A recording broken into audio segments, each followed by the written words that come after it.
ಪ್ರಿಯರೇ, ದಿನದ ಬದುಕಿಗೊಂದು ಕ್ರಿಸ್ತನ ಈ ದನಿ ನಮ್ಮೆಲ್ಲರಿಗೂ ಪ್ರೇರಣೆ ಆಗಲಿ.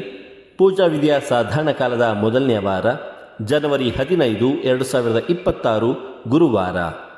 ಮಾರ್ಕನು ಬರೆದ ಪವಿತ್ರ ಶುಭ ಸಂದೇಶದಿಂದ ವಾಚನ. 1ನೇ ಅಧ್ಯಾಯ 40ರಿಂದ 45ರವರೆಗಿನ ವಚನಗಳು. ಆ ಕಾಲದಲ್ಲಿ ಕುಷ್ಠರೋಗಿಯೊಬ್ಬನು ಯೇಸು ಸ್ವಾಮಿಯ ಬಳಿಗೆ ಬಂದು ಮೊಣಕಾಲೂರಿ, ತಾವು ಮನಸ್ಸು ಮಾಡಿದ್ದಲ್ಲಿ ನನ್ನನ್ನು ಗುಣ ಮಾಡಬಲ್ಲಿರಿ ಎಂದು ದೈನ್ಯದಿಂದ ಬೇಡಿಕೊಂಡನು. ಯೇಸುವಿನ ಮನ ಕರಗಿತು.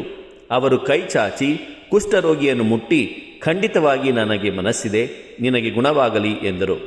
ತಕ್ಷಣ ಅವನ ಕುಷ್ಠವು ಮಾಯವಾಯಿತು, ಅವನು ಗುಣ ಹೊಂದಿದನು.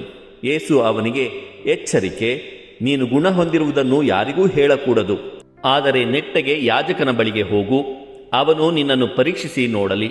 ಅನಂತರ ಮೋಶೆ ನಿಯಮಿಸಿರುವ ಶುದ್ಧೀಕರಣ ವಿಧಿಗಳನ್ನು ಅನುಸರಿಸು, ಇದು ಜನರಿಗೆ ಸಾಕ್ಷಿಯಾಗಿರಲಿ ಎಂದು ಎಚ್ಚರಿಸಿ ಅವನನ್ನು ಕೂಡಲೇ ಕಳುಹಿಸಿಬಿಟ್ಟರು. ಆದರೆ ಅವನು ಹೋಗಿ ಈ ಸಮಾಚಾರವನ್ನು ಎಲ್ಲೆಲ್ಲೂ ಸಾರಿದನು. ಈ ಕಾರಣ ಯೇಸು ಬಹಿರಂಗವಾಗಿ ಯಾವ ಪಟ್ಟಣದೊಳಕ್ಕೂ ಹೋಗಲು ಆಗಲಿಲ್ಲ. ಆದುದರಿಂದ ನಿರ್ಜನ ಪ್ರದೇಶಗಳಲ್ಲೇ ಇರತೊಡಗಿದರು. ಆದರೂ ಜನರು ನಾಲ್ದೆಸೆಗಳಿಂದ ಅವರು ಇದ್ದೆಡೆಗೆ ಬರುತ್ತಲೇ ಇದ್ದರು. ಪ್ರಭುವಿನ ಶುಭ ಸಂದೇಶ. ಕ್ರಿಸ್ತರೇ ನಿಮಗೆ ಸ್ತುತಿಸಲ್ಲಲಿ. ಚಿಂತನೆ: ಪರಪ್ರೀತಿ, ಪರಕಾಳಜಿ ನಮ್ಮಲ್ಲೂ ಮೂಡಲಿ. ಪ್ರಭು ಯೇಸುವಿನಲ್ಲಿ ಆತ್ಮೀಯರೇ, ಇಂದಿನ ಶುಭ ಸಂದೇಶದಲ್ಲಿ 2 ಅಂಶಗಳನ್ನು ಗಮನಿಸಬಹುದು. ಮೊದಲನೆಯದಾಗಿ ಯೇಸು ಕುಷ್ಠರೋಗಿಯ ಮೇಲೆ ತೋರುವ ಕನಿಕರ, ಹಾಗೂ ಎರಡನೆಯದಾಗಿ ಕುಷ್ಠರೋಗಿಯು ಯೇಸುವಿನ ಮೇಲೆ ಇಟ್ಟಿರುವ ವಿಶ್ವಾಸ. ಪ್ರಿಯರೇ, ಆ ಕಾಲದಲ್ಲಿ ಕುಷ್ಠವು ಒಂದು ಭಯಾನಕ ಮಾರಕ ರೋಗವಾಗಿತ್ತು. ದೇವರ ಶಾಪವೆಂದೇ ಪರಿಗಣಿಸಲಾಗಿತ್ತು. ಈ ರೋಗಕ್ಕೆ ತುತ್ತಾದವರನ್ನು ಊರಿನಿಂದ, ತನ್ನ ಸಮುದಾಯದಿಂದ ಹೊರಗಿಡುತ್ತಿದ್ದರು. ಜನರ ಮತ್ತು ಸ್ವಂತ ಮನೆಯವರ ಸಂಪರ್ಕವೂ ಅವರಿಗೆ ಇರುತ್ತಿರಲಿಲ್ಲ.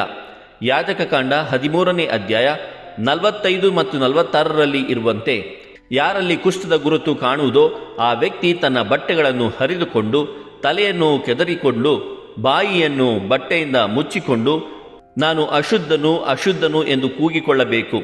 ಇಂತಹ ಹೀನ ಸ್ಥಿತಿಯಲ್ಲಿದ್ದ ರೋಗಿಯು ವಿಶ್ವಾಸದಿಂದ ಕ್ರಿಸ್ತನ ಬಳಿ ಬಂದಾಗ ಕ್ರಿಸ್ತ ಆತನ ಚಿಂತಾಜನಕ ಸ್ಥಿತಿಯನ್ನು ಮತ್ತು ವಿಶ್ವಾಸವನ್ನು ಕಂಡು ಗುಣಪಡಿಸುತ್ತಾರೆ. ಕ್ರಿಸ್ತನ ಪರಪ್ರೀತಿ, ಪರಕಾಳಜಿ ನಮ್ಮಲ್ಲೂ ಮೂಡಲಿ. ಅವು ನಮ್ಮ ಮನೆಗಳಲ್ಲಿ ಪ್ರಾರಂಭವಾಗಲಿ ಎಂದು ಪ್ರಾರ್ಥಿಸೋಣ. ದೇವರು ನಮ್ಮೆಲ್ಲರನ್ನು ಆಶೀರ್ವದಿಸಲಿ. ಇದು ದನಿ ಮಾಧ್ಯಮ ಮನೆಯ ಕೊಡುಗೆ. ಧ್ವನಿ ವಂದನೆಯ ಸ್ವಾಮಿ ಶಾಂತಕುಮಾರ್ ಜೆ, ಬೆಂಗಳೂರು ಮಹಾಧರ್ಮ ಕ್ಷೇತ್ರ. ಪ್ರಿಯರೇ, ಈ ಚಾನೆಲ್ ಅನ್ನು ಸಬ್ಸ್ಕ್ರೈಬ್ ಮಾಡಿ ಪ್ರತಿದಿನ ದೇವರ ವಾಕ್ಯವನ್ನು ಆಲಿಸುತ್ತಾ ಅದನ್ನು ಇತರರೊಂದಿಗೆ ಹಂಚಿಕೊಳ್ಳಲು ನಮಗೆ ನೆರವಾಗಿರಿ. ಧನ್ಯವಾದಗಳು.